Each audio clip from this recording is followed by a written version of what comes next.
Chères Ivoiriennes, chers Ivoiriens, chères sœurs, chers frères, peuple de Côte d'Ivoire, peuple d'Afrique. En ce début d'année nouvelle, je m'adresse à vous avec gravité, lucidité et engagement.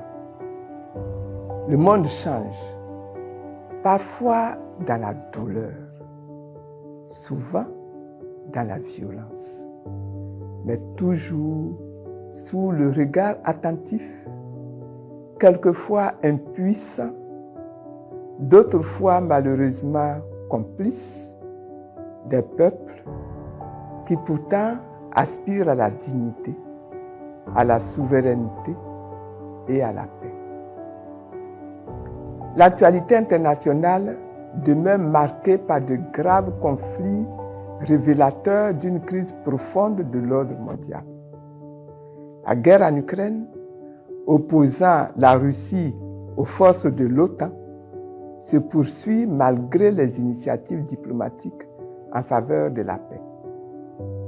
Ce conflit illustre les limites d'un monde structuré par des logiques de blocs, de rapports de force et d'intérêts géostratégiques, souvent au détriment des peuples et du droit international. En Afrique, la situation à l'est de la République démocratique du Congo reste une plaie ouverte. Malgré des accords signés entre les présidents Félix Tshisekedi et Paul Kagame, la paix tarde à s'imposer. Cette guerre nous rappelle que notre continent continue de payer le prix de la convoitise de ses ressources et de l'ingérence extérieure dans un contexte où les peuples sont trop souvent exclus des décisions qui engagent leur destin. Mais là encore, le peuple résiste. Le peuple se remue, refuse de disparaître. À Goma, au cœur même de la tourmente, il a été particulièrement touchant de voir les populations s'investir dans la mode, dans le beau, dans la créativité, comme pour affirmer puissamment leur attachement irrépressible à la vie, dans la dignité et l'espérance. Au sein de notre sous-région ouest-africaine, la menace terroriste s'étend, exploitant la pauvreté, l'injustice sociale, l'exclusion de la jeunesse et l'affaiblissement de la souveraineté des États. Les réponses exclusivement militaires montrent leurs limites.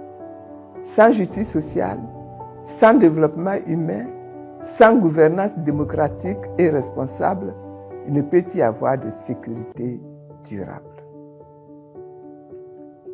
Cette crise de l'ordre mondial touche également l'Amérique latine. Le Venezuela continue de subir des pressions militaires, politiques, économiques et diplomatiques persistantes. Il est présenté par les États-Unis comme une menace, non pour ce qu'il fait, mais pour ce qu'il représente, c'est-à-dire le choix d'un peuple de disposer librement de ses ressources, de définir son propre modèle politique et de refuser toute domination extérieure.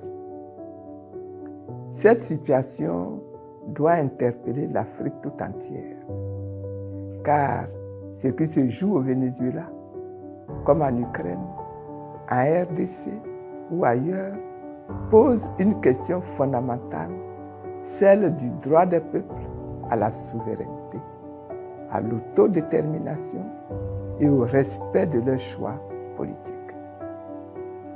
Face à ce contexte international marqué par l'ingérence, les sanctions unilatérales et la loi du plus fort, l'Afrique doit œuvrer inlassablement à rompre avec la dépendance, à affirmer sa souveraineté politique, économique, monétaire et sécuritaire et à bâtir une solidarité panafricaine réelle fondée sur les intérêts des peuples africains. C'est en cela que la Côte d'Ivoire a un rôle historique à jouer. Notre pays doit demeurer un espace de paix et de stabilité, mais aussi un acteur engagé pour une Afrique libre, souveraine et respectée de tous. Une paix véritable ne peut être une paix imposée ou silencieuse. Elle doit être enracinée dans la justice, dans la vérité et dans la participation citoyenne. C'est cette vision souverainiste et panafricaine qui a guidé l'engagement du MGC. En participant aux élections présidentielles et législatives, notre parti a fait le choix de la responsabilité républicaine. Malgré un système électoral opaque, déséquilibré et non consensuel, dont nous continuons d'exiger une réforme structurelle profonde. Notre engagement visait à préserver la paix et à empêcher la Côte d'Ivoire de sombrer à nouveau dans une confrontation violente entre blocs irréconciliables dans un contexte mondial et régional déjà explosif. Nous avons refusé que notre pays devienne un champ de bataille militaro-politique de plus. Les élections que nous venons de vivre ont été émaillées de plusieurs incidents, de nombreuses pressions, intimidations et fraudes.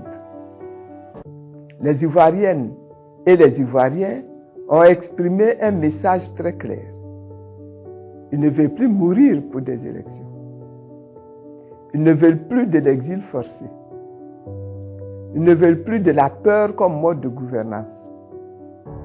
Ils veulent une démocratie réelle, respectueuse de la souveraineté du peuple.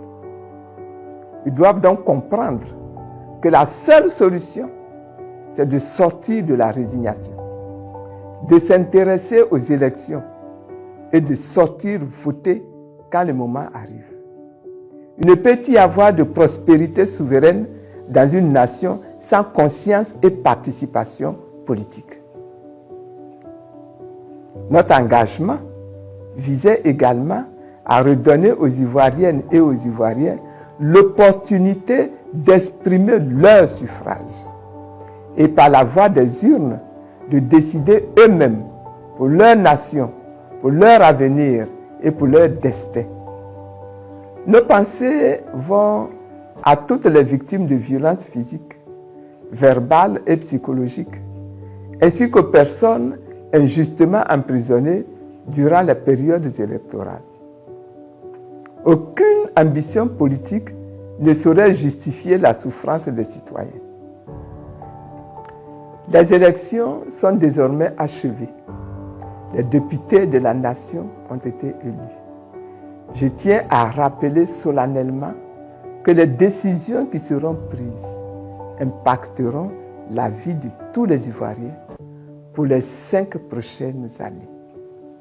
Le RHDP règne sans partage sur tout le pays. Mais force est de constater que la Côte d'Ivoire demeure traversée par des tensions profondes. Les fractures sociales, politiques et identitaires persistent. Les germes de la division, de la violence et de la méfiance sont perceptibles parce que les causes structurelles de la crise multiforme que le pays vit depuis plusieurs décennies n'ont pas été véritablement traitées. Comme le dit le sage, au jour du bonheur, sois heureux. Au jour du malheur, réfléchis. Le temps est venu de réfléchir avec courage et lucidité.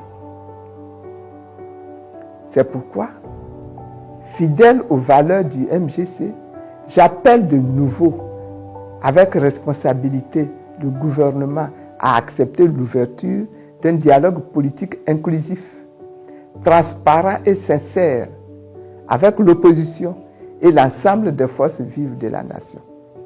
Ce dialogue n'est ni une faveur, ni une faiblesse. Il est une nécessité nationale impérieuse.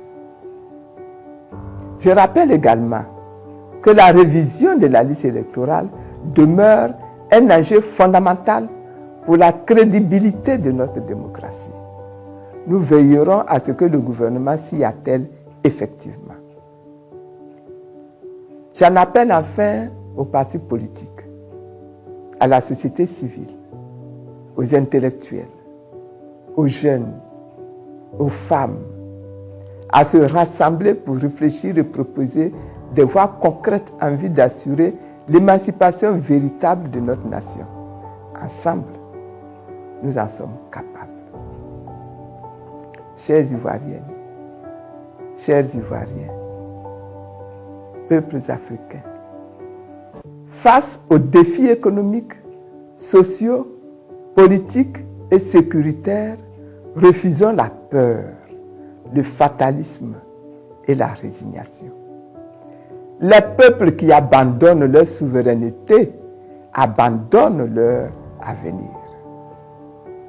Rester debout, s'organiser, réfléchir, proposer et agir pacifiquement sont les voies les plus sûres pour redonner à la Côte d'Ivoire son âme et à l'Afrique sa dignité. En ce nouvel an, je forme le vœu d'une Côte d'Ivoire solidaire, réconciliée, totalement transformée, souveraine et prospère, pleinement engagée dans la construction d'une Afrique unie, libre et maîtresse de son destin. Bonne et heureuse année 2026 à toutes et à tous. Que Dieu bénisse la Côte d'Ivoire. Que Dieu bénisse l'Afrique.